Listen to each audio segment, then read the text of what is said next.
नमस्कार, मैं हूं संजय शर्मा। आप देख रहे हैं 4PM न्यूज़ नेटवर्क। मुझे आज प्रधानमंत्री जी पर बहुत शर्म आ रही है, गुस्सा भी आ रहा है।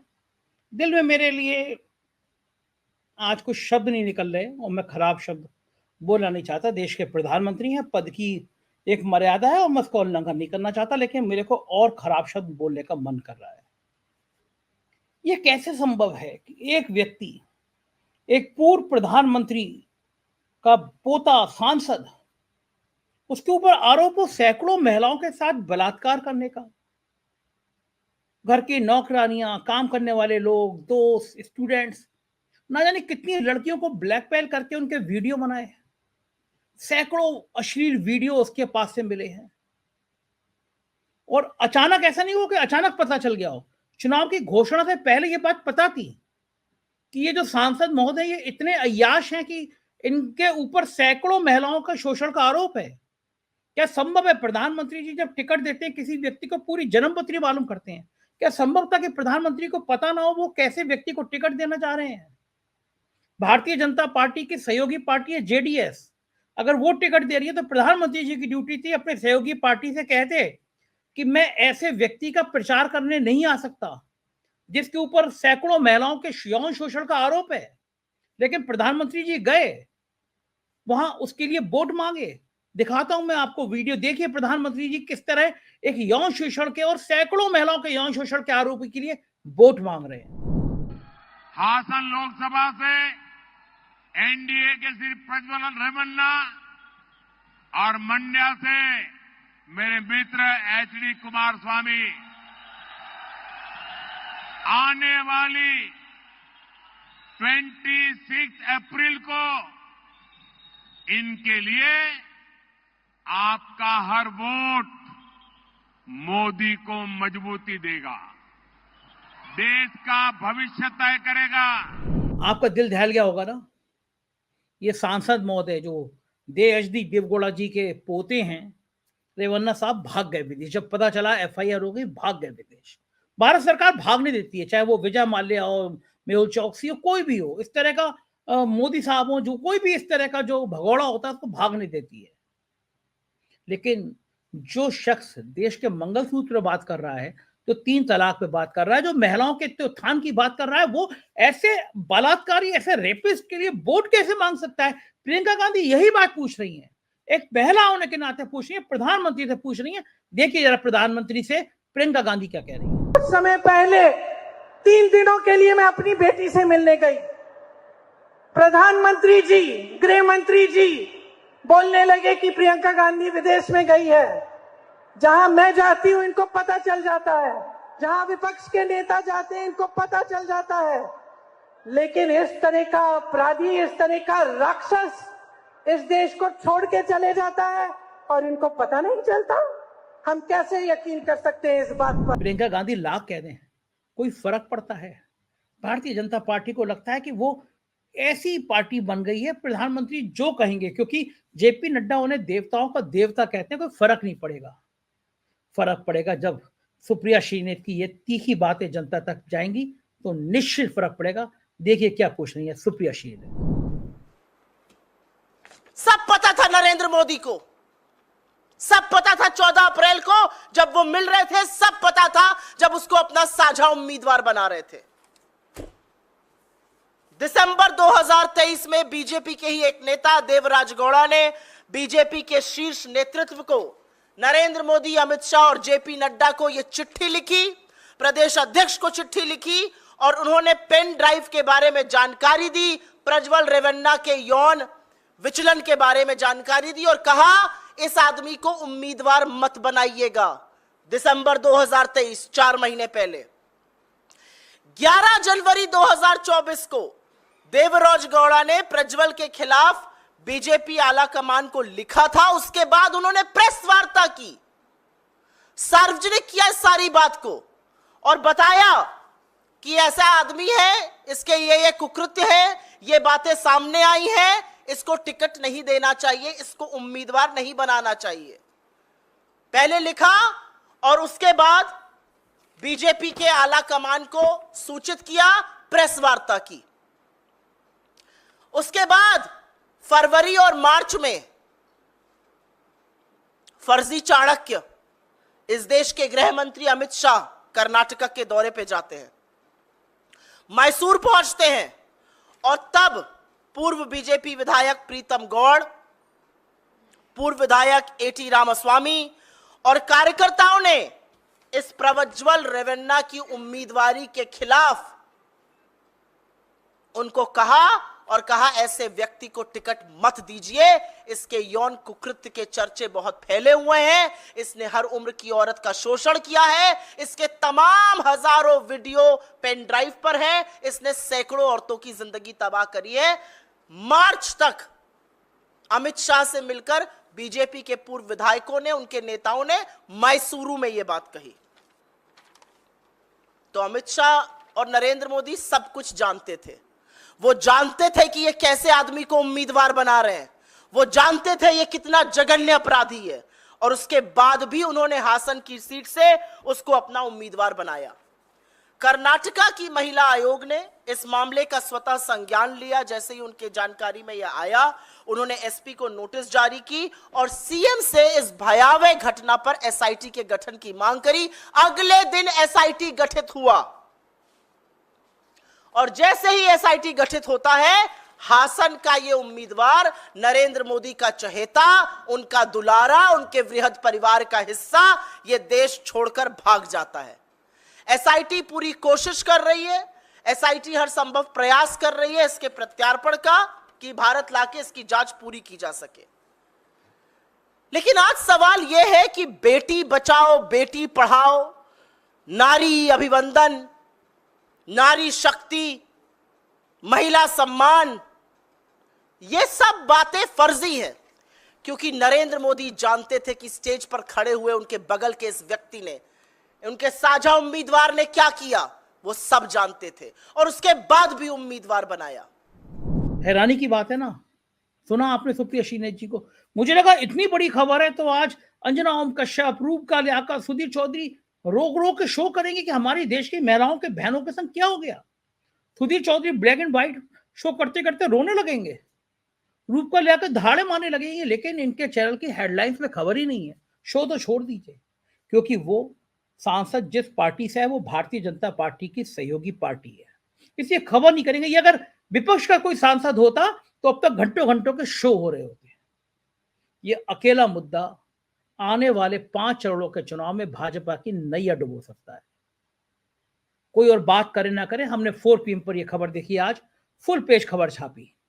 कोई पूछे ना पूछे हम पूछेंगे, कोई बोले ना बोले हम बोलेंगे, और हमारे जैसे और भी पत्रकार हैं।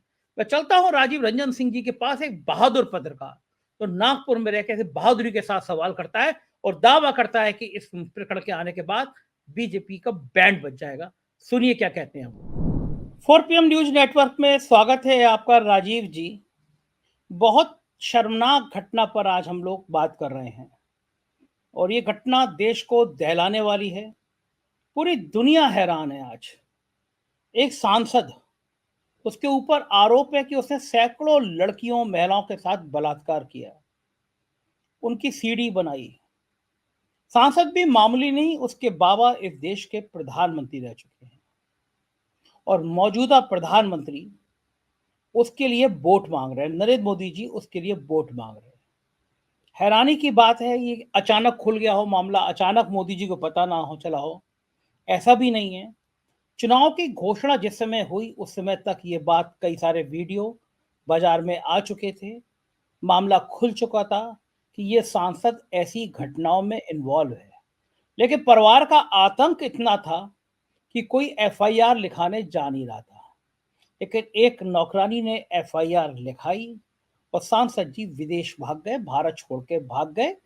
हमारे साहब उदार दिल के आदमी हैं, चाहे मेहुल चौकसी हो, विजय माल्या हो या कोई और हो, ऐसे लोगों को देश छोड़ के भागने का मौका दे देते हैं।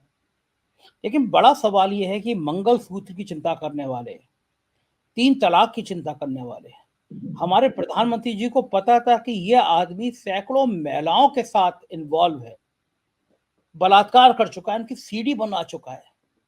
उसके लिए वोट मांगते हुए प्रधानमंत्री जी का सीना क्या 56 इंच का रह गया होगा या सिकुड़ गया होगा? आंखों में शर्म के भाव आए होंगे या नहीं आए होंगे? और क्या इस देश की नारी शक्ति के लिए क्या यही वंदन और यही अभिनंदन है?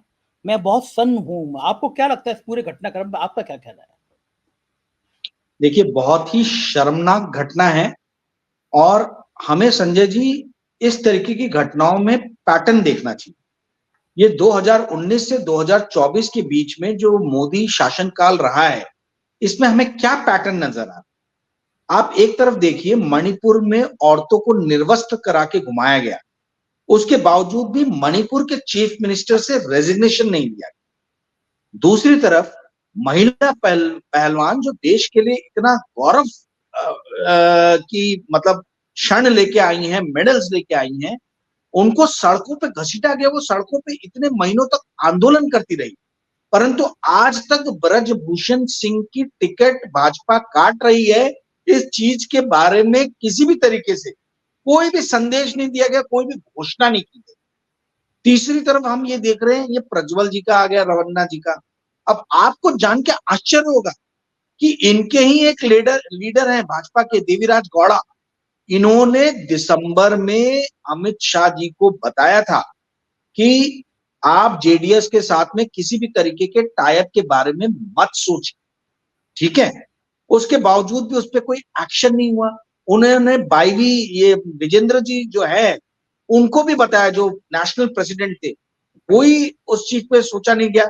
यहां तक कि भाजपा के जो ऑर्गेनाइजेशनल सेक्रेटरी हैं बीएल संतोष, वो भी कर्नाटका से आते हैं, उनको भी इस चीज से अवगत कराया गया, पर इस बारे में कुछ डिसीजन नहीं होते। इससे पैटर्न क्या इवॉल्व होता है? दो पैटर्न मैं देखता हूं क्लियर कट जो इवॉल्व होते हैं। पहला ये कि जो बीजेपी की नेशनल लीडरशिप है, ये दो लोग मिलकर चला रहे हैं और ये नेशनल लीडर्स लोकल लीडर्स को किसी भी तरीके का तवज्जो नहीं दे। आप इनके नजर में कुछ भी लेके आ जाओ, ये करते वही है जो इनके मन में आता, जो इनके मन को भाता है। पहला पैटर्न तो ये हुआ। दूसरा पैटर्न क्या है जो बहुत ही संगीन और गंभीर है, वो है कि औरतें जो हैं वो इनके लिए सिर्फ और सिर्फ जो मुझे प्रतीत होता है एक स्लोगन देने का, एक जुमलेबाजी का, एक नारा देने का ही एक जो है माध्यम रह गया है। आप लखपति दीदी की बात करते हो, आप नारी शक्ति की बात करते हो, है ना, अब महिलाओं को मुद्रा लोन देने की बात करते हो। आप क्या कर रहे हो? आप उनके ऊपर चंद पैसे फेंक रहे हो, पर जहां महिला अस्मिता की बात आ जाती है वहां पे आप मौनी बाबा बन जाते हो। इसका मतलब यह है कि आपके लिए महिलाएं सिर्फ और सिर्फ एक वोट डालने वाला जो है माध्यम है, उससे ज्यादा कुछ नहीं है। क्योंकि जहां जहां नारी अस्मिता की बात आई, महिला अस्मिता की बात आई, यहां तक कि जो भाजपा के अंदर सबसे ज्यादा वोकल लीडर है, महिला एवं बाल विकास मंत्री, वो कहाँ है? उन्होंने इन तीनों मुद्दों के ऊपर में किसी भी तरीके से कोई स्टेटमेंट दिया है क्या? ढूंढ के लाइए शर्मा जी और उनका इंटरव्यू लीजिए इस वक्त में। मैं तो आपको रिक्वेस्ट करता हूं कि आप स्मृति ईरानी जी का 4 PM पे इंटरव्यू लीजिए और उनको आप ये तीनों सवाल पूछिए कि मणिपुर के ऊपर में आपके क्या विचार हैं, आपके क्या विचार हैं ये रेवन्ना जी के ऊपर में, आप लोगों ने जेडीएस के साथ में क्यों टाई अप किया, आपको आपके लोकल लीडर्स ने इस चीज के ऊपर में आपको सावधान भी किया था, फिर भी आपने क्यों टाई अप किया, और आपने जर्मनी कैसे जाने दिया उनको, और जर्मनी गए तो क्या प्रत्यार्पण के लिए आप लेटर लिखेंगे? और आप उनसे पूछिए कि महिला पहलवानों के इशू में जब इतने पॉस्को जैसा जो मैटर लग सकता था वो लगने नहीं दिया गया, और आज तक ब्रजभूषण सिंह की को टिकट मिलेगी या नहीं मिलेगी, इस पर भाजपा किसी भी तरीके से कोई फैसला नहीं कर पा रही है। तो ये स्मृति ईरानी जी से आप उनको 4 PM के मंच पे लाके ये सवाल जरूर कीजिए, मेरा रिक्वेस्ट है आपसे। जी संजय जी। राजीव जी, मैं अमेठी आया था आज, मैंने अच्छा। उनको नामांकन दिया, मैडम का फिर रोड शो था। मैंने उनके करीबी से कहा कि भाई अगर आप समय दिला दे तो हम इंटरव्यू करेंगे, और इस मौके पर रेवन्ना साहब के मौके पर कैसे भागे वो, कैसे उन्होंने इतनी महिलाओं का शोषण किया, इस पर बात करना चाहते हैं। उन्होंने हाथ जोड़ दिए, बोले आपसे 4 PM से मोहतरमा कभी जिंदगी में टाइम नहीं देंगे आपको, क्योंकि आप सुधीर चौधरी, अंजना ओम कश्यप और रूपकल लियाकत की तरह सवाल तो पूछोगे नहीं कि मैडम बड़ा अच्छा चल रहा है अमेठी में आपका जलवा, ये तो पूछोगे नहीं आप, और इस विषय पे पूछोगे तो मैडम बोलेंगे नहीं हमें क्षमा करिए, तो कोई इंटरव्यू देगा नहीं। मुझे सबसे ज्यादा हैरानी की बात ये हुई कि प्रधानमंत्री जी को एक एक चीज की जानकारी रहती है। वो कहते हैं मैं ड्रोन लगा के देख लेता हूँ, ड्रोन भेजता हूँ, ड्रोन मुझे बता देता है कि वहां क्या चल रहा है। उनका ड्रोन, उनकी इंटेलिजेंस को पता ही नहीं चला कि वो जिसके लिए वोट मांग रहे हैं वो सैकड़ों महिलाओं का शोषण कर चुका है। सांसद है, प्रधानमंत्री का, लोग कह रहे हैं कि उंगली काट ली थी उसने। महिलाओं के शरीर पे जलने के निशान है। कितना वहशी इंसान था वो। प्रधानमंत्री देश का ऐसे वहशी इंसान के लिए वोट मांग सकता है? बहुत बहुत खौफनाक तस्वीर है। इसका क्या कर्नाटक चुनाव पे असर पड़ेगा? ना केवल कर्नाटक चुनाव पे, आप ये समझ लीजिए 102 सीटों पे पहले फेज में और 88 सीट्स पे दूसरे फेज में इलेक्शन हुए। 190 आप पकड़ लीजिए, टोटल इलेक्शन होने हैं 543 सीट पे। तो 543 माइनस 190 कर लीजिए, 353 सीट बचती हैं। मैं आज आपको बता रहा हूं, आपने जिन जिन सर्वगुण संपन्न मीडिया के एंकरों का नाम लिया, सुधीर चौधरी, रूबिका लियाकत, अंजना ओम कश्यप, यदि ये लोग अपने प्रोफेशन के साथ गद्दारी ना करते हुए ईमानदारी बरते और यदि इस इशू को लगातार 8-10 दिन 15 दिन तक उठाते रहे कि कैसे और क्यों, ऐसी क्या मजबूरियां थी बीजेपी की कि उनको जेडीएस के साथ में जो है टाइप करना पड़ा इलेक्शन के लिए। जो पार्टी ये इस चीज का जुमला देती है कि 400 पार हो जाएगी, उस पार्टी की ऐसी क्या मजबूरियां रही हैं कि वो एक एलिजेडली रेपिस्ट आदमी के साथ में और उसकी पार्टी के साथ में जो है टाइप कर रही है और उसके लिए प्रचार भी कर रही है और वोट भी मांग रही है। ये सवाल उठता है ना केवल बीजेपी के ऊपर में, बल्कि एंकर लोग और मीडिया चैनल्स के ऊपर में भी, कि आपने हर छोटे छोटे मुद्दे, राहुल गांधी ने आंख मारी पार्लियामेंट में, इस बात पे स्मृति ईरानी जी ने राय का पहाड़ बना दिया, ठीक है, और इसको 15 दिन तक ये लोग चलाते रहे, 15 दिन तक चलाते रहे, दुनिया भर में कंप्लेन कर दी। सवाल उठता यह है कि जब मणिपुर में औरतों को निर्वस्त्र किया गया, या ये व्यक्ति जिसने 2936 जिसके पेन ड्राइव में क्लिप्स मिले हैं औरतों के साथ जबरदस्ती करते हुए, इस व्यक्ति के अगेंस्ट में एंकर लोग, मीडिया चैनल्स और बीजेपी गवर्नमेंट और नरेंद्र मोदी और अमित शाह किस हद तक जाके जो है एक्शन लेते हैं, ये पूरा डिफाइन करेगा कि how serious they are when it comes to women related matter. और मैं तो आपको, भली स्मृति ईरानी जी इंटरव्यू नहीं दे रही है, मैं तो बोलता हूँ कि भाई जहां भी मिले बूम आप घुसा दो, जैसे अर्नब गोस्वामी के लोग करते हैं, है ना, वो तो यही करते हैं ना, बूम घुसा देते हैं मुंह में। तो और मैं, जो भी जनता 4 PM का ये एपिसोड देख रही है, मैं हाथ जोड़ के आप लोग को गुजारिश कर रहा हूं कि जहां भी आपको अंजना ओम कश्यप, सुधीर चौधरी या रूबिका लियाकत या दूसरे जो गोदी एंकर दिखते हैं, आप उनको गो बैक मत बोलिए। आप उनको उनके माइक पे ये सवाल पूछिए कि आपने कितने डिबेट्स रन किए, कितने एपिसोड रन किए, और मणिपुर के इशू पे या महिला पहलवानों के इशू पे, और आप रेवन्ना के इशू को क्या लॉजिकल एंडिंग तक लेके जाएंगे? क्या लॉजिकल एंडिंग तक आप जो है, जब तक ये इशू नहीं पहुंचता, आप डिबेट करते रहेंगे, रिपोर्टिंग करते रहेंगे क्या? और आप क्या बीजेपी के लीडर से, खासतौर पे अमित शाह, ठीक है, इनसे सवाल पूछेंगे कि जब आपको दिसंबर 2023 में इन्फॉर्म कर दिया गया था कि भाई जेडीएस के साथ में किसी भी तरीके का टाइप जो है वो भाजपा के लिए आने वाले दिनों में खतरे की घंटी बजा सकता है, तो क्यों नहीं अमित शाह ने इस पे ध्यान दिया? क्यों नहीं BL संतोष ने, जो ऑर्गेनाइजेशनल सेक्रेटरी, आप सोचिए कि कैसे ऑर्गेनाइजेशनल सेक्रेटरी है भाई, जिस राज्य से आप आते हैं उसी राज्य में इतनी बड़ी चूक आपने कर दी। एक तो पहले 2023 में सत्ता चली गई, उसके बाद में इतनी बड़ी चूक आपसे होगी कि आपके लोकल लीडर्स आपको कुछ बता रहे हैं, कुछ इंटेलिजेंस इनपुट्स दे रहे हैं, और आप उस पर कुछ अमल नहीं कर रहे हो। देखिए, एक साइकोलॉजी में बहुत अच्छी टर्म है शर्मा जी, इसको बोलते हैं गैस लाइटिंग। गैस लाइटिंग का मतलब क्या है? जो गैस लाइटर लोग रहते हैं वो इस तरीके के लोग रहते हैं जो हमेशा डिनाई करते रहते हैं कि कोई समस्या ही नहीं है। मतलब वो विक्टिम के दिमाग में जो है ना, वो शक की बीज बोते हैं, और वो कभी भी इस बात को जो है एक्सेप्ट नहीं करते कि आपके साथ कुछ गलत हुआ। ये भारत में सैकड़ों परिवारों में, औरतों के साथ में, घरों में जो घटित हो रहा है कि जो उनकी इमोशनल नीड्स है, उनके बारे में, या जो उनकी कंप्लेन्स है उनके बारे में, यदि वो किसी भी तरीके की शिकायत करती हैं, तो घरों में उन बातों को काटा जाता है बोल के कि नहीं ये तो आपकी गलत फहमी। तो ये जो गैस लाइटिंग हो रहा है, ये अब घरों से निकल के नेशनल लेवल पे हो रहा है, ये नेशनल स्केल पे हो रहा है।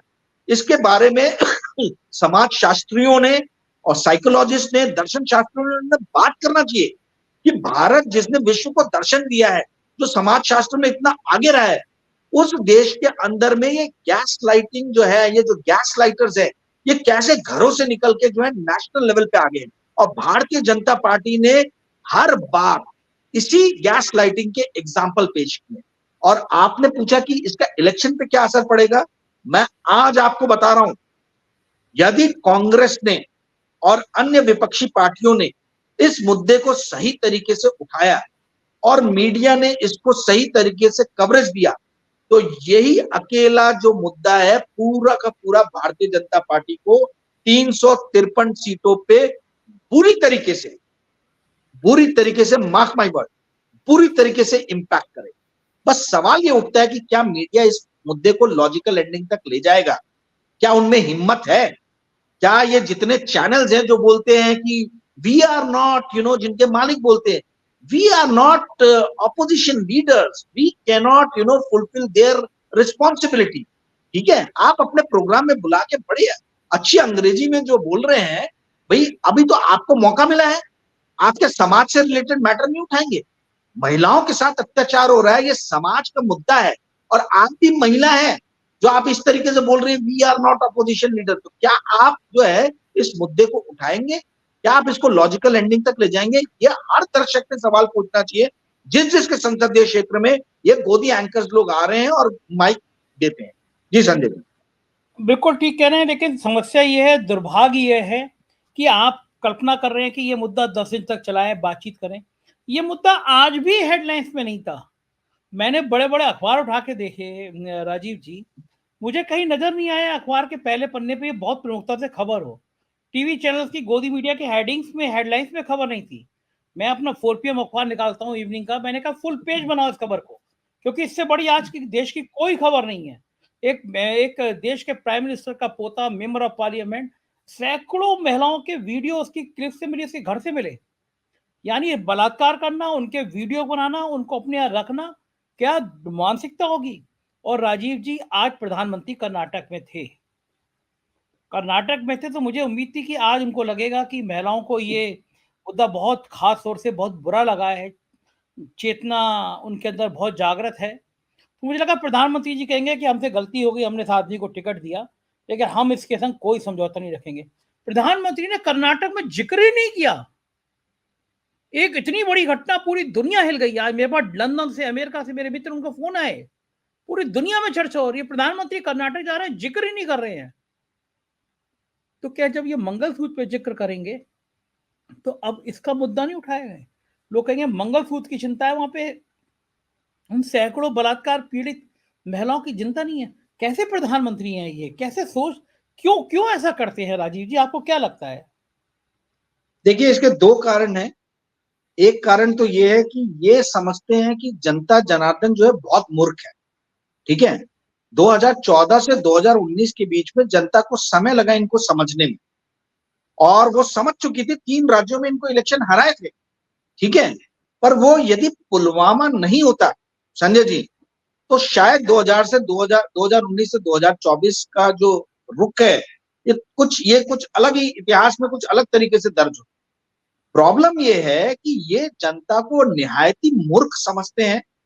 ये बात बात पे बोलते हैं कि मेरी जान ले लेना, मेरे को चौराहे पे टांग देना यदि डिमोनेटाइजेशन से कोई इफेक्ट नहीं हुआ, उसके बाद में चुप बैठेंगे। हर बात में ये अपनी जान देने को तैयार रहते हैं, हर बात में आंखों से आंसू बहाने के लिए तैयार रहते हैं।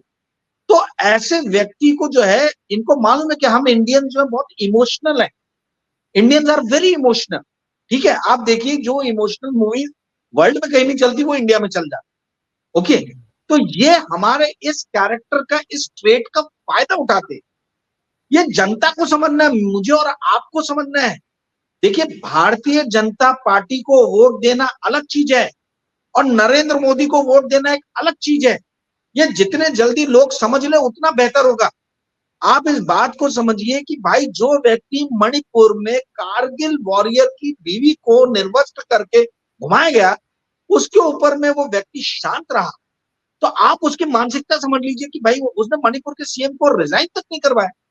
आप समझ लीजिए कि क्या मानसिकता है। पहली चीज ये होगी। दूसरी चीज जो संजय जी है, इसमें मैं और आप बहुत बड़े दोषी हैं।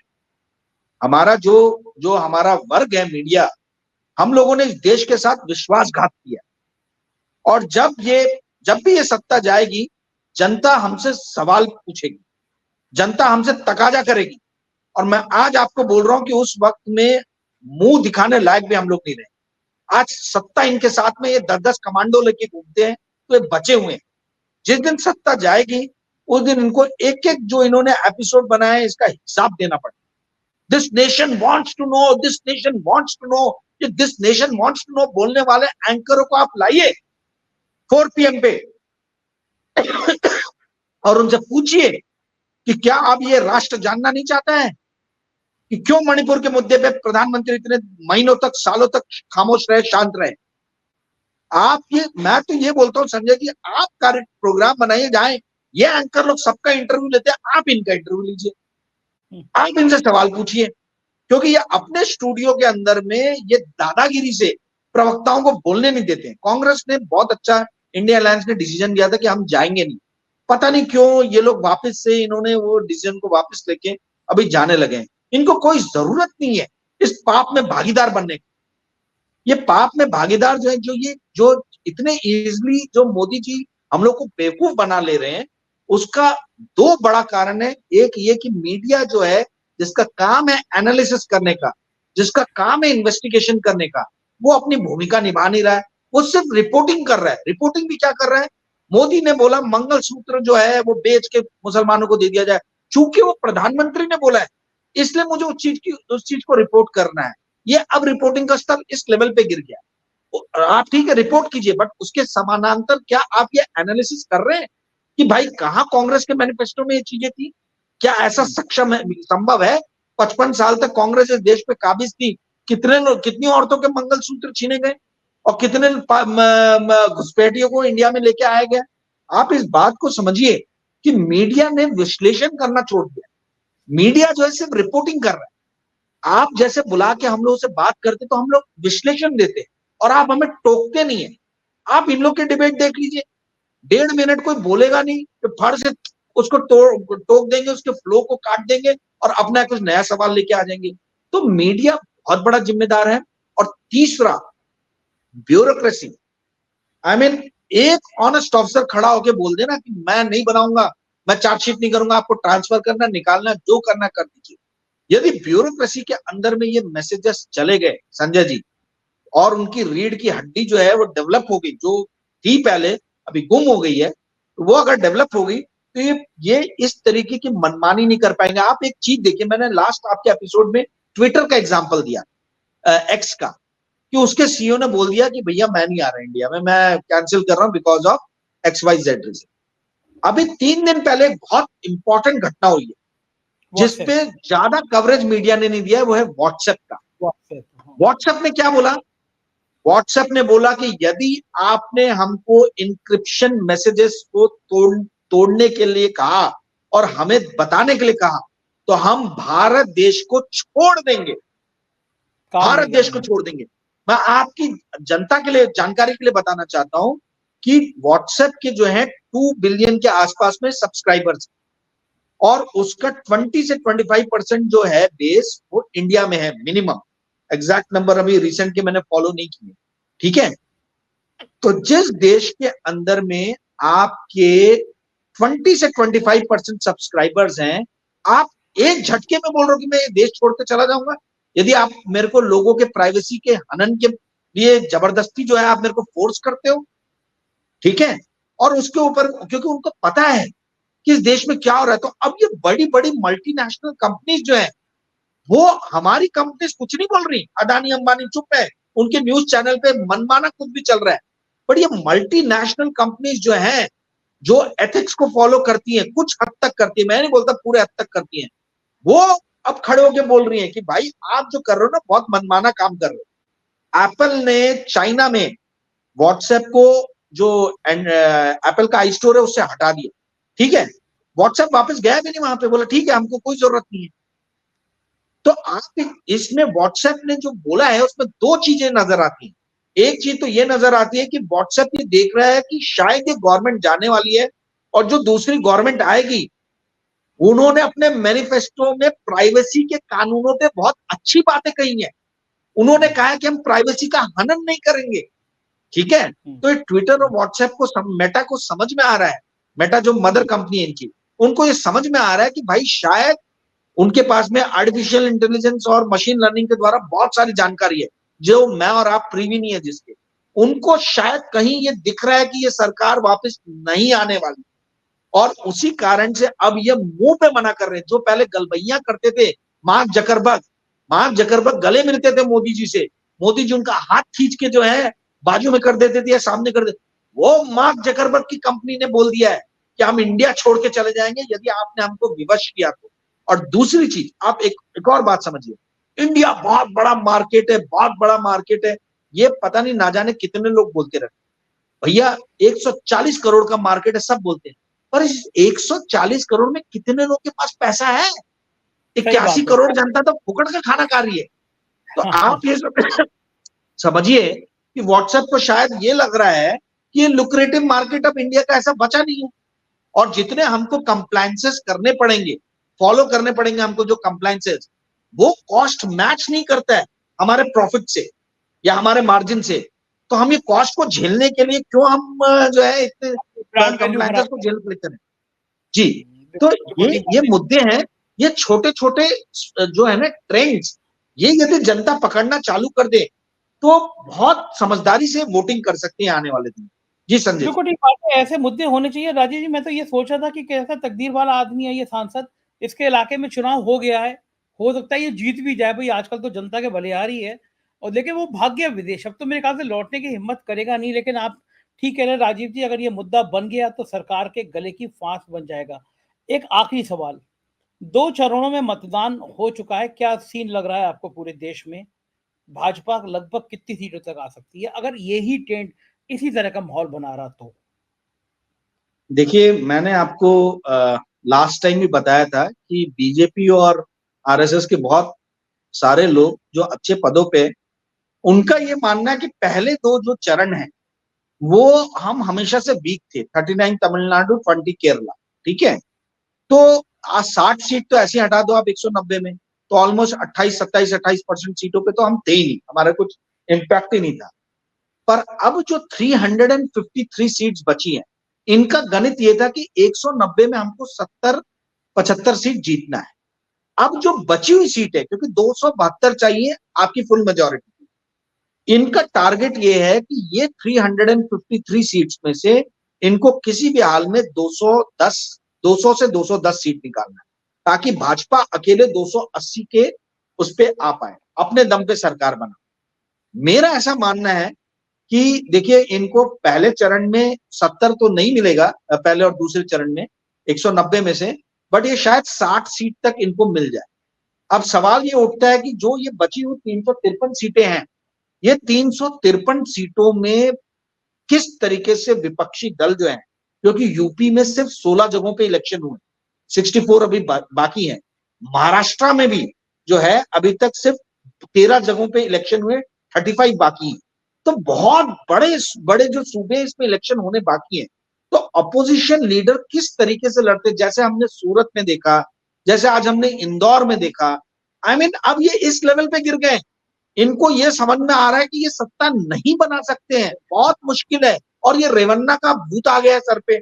अब ये रेवन्ना के भूत से कैसे निपटेंगे, मुझे तो ये नहीं समझ में आ रहा है।